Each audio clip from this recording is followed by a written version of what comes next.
우리 4.3 사건에 대해서 들어본 사람 다시 한번 손 들어볼까요? 지금 딱 한 명이 있어요.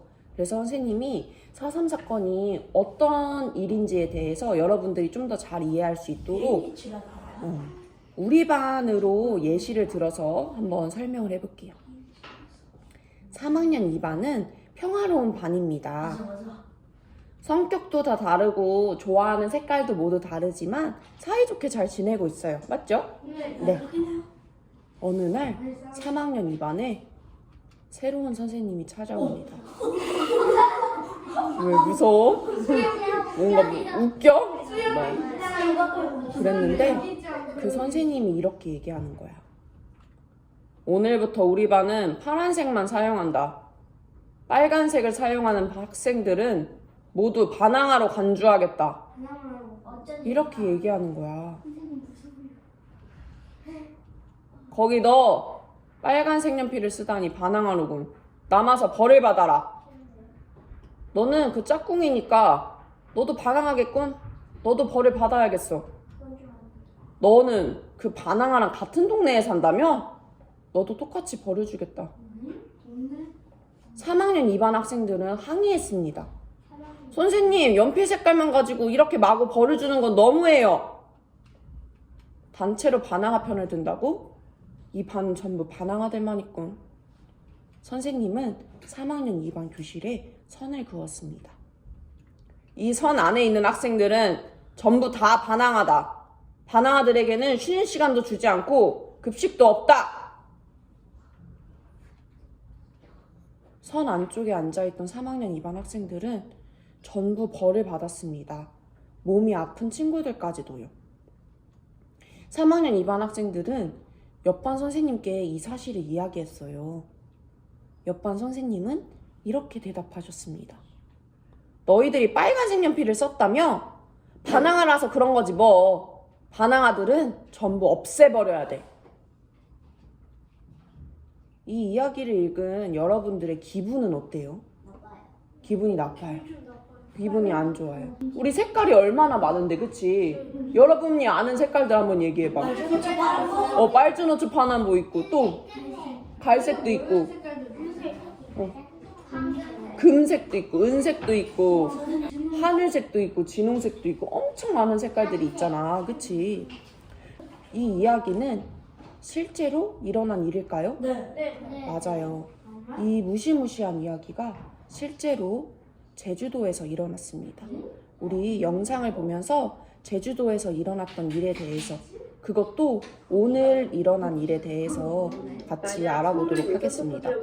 당시 제주 인구의 10분의 1 이상이 희생된 4.3. 빨갱이로 몰릴까 두려워 묻어두었던 수십 년 세월 때문에 우린 아직도 4.3을 잘 모릅니다. 1945년 우리나라가 일본의 지배에서 해방이 되었어요. 근데 곧바로 미국 정부의 간섭을 받게 되었습니다. 근데 1947년에 3월 1일에 제주도 사람들은 3.1절, 3.1운동 여러분 알아요? 네. 일본에 대항해서 독립만세를 외쳤던 3.1운동을 기념하면서 3.1절 기념 행사를 열었는데, 아까 누가 타고 있던 말이 어린아이를 치였다고 했어? 경찰이 탄 말에 치여서 어린아이가 넘어졌다고 했어. 그래서 이거에 대해서 사과하라고 항의를 했다가 6명이 죽고 8명이 다쳤다라고 나와있죠. 이것 때문에 제주도 사람들이 총파업에 참여한 거야. 파업이라는 건 일을 하지 않고 우리의 주장을 들어달라고 이야기를 하는 거지. 근데 총파업에 참여한 사람들을 잡아가서 고문을 했어요. 1948년 4월 3일에 정부의 폭력에 저항하기 위해서 무장대가 경찰서를 습격했다가 정부가 제주도 사람들을 전부 빨갱이라고 하면서 해안서 5km 이상 지역에 출입하면 폭도로 간주하고 무조건 사살한다라고 이야기를 한 거야. 그러니까 이렇게 여기 나와 있는 이 초록 색깔 이 해안선 부분에 있는 사람들은 괜찮고, 나머지 있는 안에 더 들어가면 이 사람들끼리 모여서 정부에 반대하는 의견을 자꾸 내려고 하니까 죽이겠다라고 한 거야. 경찰과 군인들이 제주도 사람들을 무차별적으로 학살을 했어요. 그래서 7년 동안 2만 명, 2만 5천 명에서 3만 명이 목숨을 잃었어요. 정부가 국민들을 죽인 거죠. 젊은이뿐만 아니라 노인들 그리고 아이들까지 마구 살해하고, 그리고 아까 나와 있던 것처럼 해안선으로 도망친 사람들도 고문을 했다라고 나와 있지. 그래서 현재 어디의 인구는 5천 명 정도이다. 어디의 인구? 제주.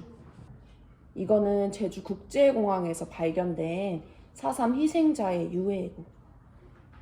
이거는 그 4.3 희생자들의 그 무덤의 모습이에요. 원통하게 쓰러진 제주 4.3 희생자들을 위해서 눈을 감고 잠깐 묵념하는 시간을 갖도록 합시다.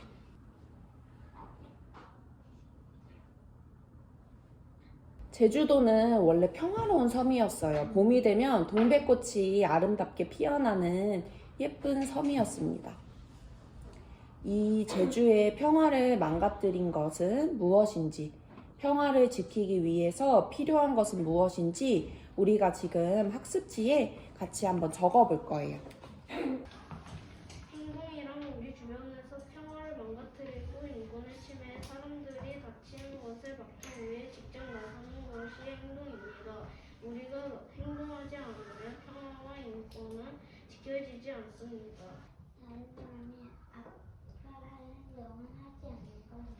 역사를 잊은 민족에게 미래는 없다라는 말이 있죠. 그래서 우리가 역사에서 이렇게 가슴 아픈 일들을 잊어버린다면 이런 역사는 다시 반복될 수가 있는 거야. 그래서 우리가 가슴 아픈 일이지만 이 일을 잘 기억하고 그리고 이 일이 반복되지 않도록 노력하는 거, 그게 여러분들이 할 수 있는 행동이에요. 알겠죠? 네. 7년 7개월이면 이 동안에 아까 말했듯이 25,000명에서 몇만? 3만 명의 사람들이 죽었다는 거야. 그래서 1980년대까지도 정부가 이 사건에 대해서 인정을 하지 않았고 섬에 있으니까 이 사건이 알려졌을까? 알려지지 않았어요. 그렇기 때문에 교과서에 4.3 사건이 어떤 사건? 폭동 사건이라고 기록이 되었었어. 그리고 2000년에 1월 12일에 4.3 특별법을 제정하고 공포하고 이거에 대해서 정부가 책임을 지겠다 하고 2003년에 되어서야 정부에서 대통령을 통해 공식 사과문을 발표를 한 거였어요. 수많은 시간이 흘렀고 사람들이 그날의 진실에 대해서 알고 기억을 하기 시작했어. 꽃도 붙이고 그랬는데 여전히 제주 4.3 사건을 북한의 공산당이 일으킨 폭동이다 라고 이야기하거나 이런 위령비, 4.3 사건에 희생당한 사람들을 위로하는 그런 기념비를 설치하는 것을 반대하는 사람들이 생기기도 하고 여전히 이 사건에 대해서 잘 알지 못하는 사람들과 오해하고 있는 사람들이 있어요. 지금 여기 보면 4.3 희생자의 분포 지도야. 해안선을 기준으로 몇 킬로미터까지만 있을 수 있게 있어? 5km. 그러면 5km 넘어가면 이 안에 있는 사람들은 다 사살을 당했던 거야. 그래서 이 안쪽에 있는 이쪽에서 많은 사람들이 희생을 당했던 거지. 그럼 이렇게 많은 사람들이 죽었으면 지금 그 연도로 따졌을 때 여러분이 만약에 제주도에 사는 사람이라면 여러분의 할머니, 할아버지는 다 희생을 당했다고 생각하면 돼. 이 정도의 인원이라면. 지금은 이 제주 4.3 평화공원이 만들어지면서 4.3에 대해서 기억하려고 하는 사람들이 많아지고 4.3 희생자 추모식이 오늘 제주도에서 매년 열리고 있어. 그리고 이렇게 4월에 가슴에 동백꽃을 달면서 제주 4.3 희생자를 추모하자 이런 움직임들도 계속 일어나고 있어. 제주의 눈물은 아직 끝나지 않았고 여러분들은 기억하는 사람과 잊어버린 사람, 행동하는 사람과 침묵하는 사람 쪽에 어떤 쪽이 되고 싶어? 행동하고 기억하는 사람. 물론 여러분들이 잘못한 건 아니지만 그 일이 다시는 반복되지 않도록 여러분들이 이 일을 기억했으면 좋겠어. 동백꽃은 희생된 4.3 사건을 인해서 희생된 영혼들이 동백꽃처럼 쓰러졌다라는 의미를 담아서 동백꽃이 우리 제주 4.3 사건을 뜻하는데요. 우리도 함께 추모를 해보면서 선생님이 나눠준 동백꽃 그림을 잘라서 선생님이 이렇게 제주 4.3 이렇게 써놓고 감사랑반이 기억하겠습니다라고 여기다가 이렇게 적어놨어. 이 4.3 글자에다가 여러분들이 추모하는 마음을 담아서 써주면 돼요. 그리고 인터넷에 4.3 추모라고 적으면 온라인 추모관에서 추모할 수 있는 글을 적을 수도 있어요.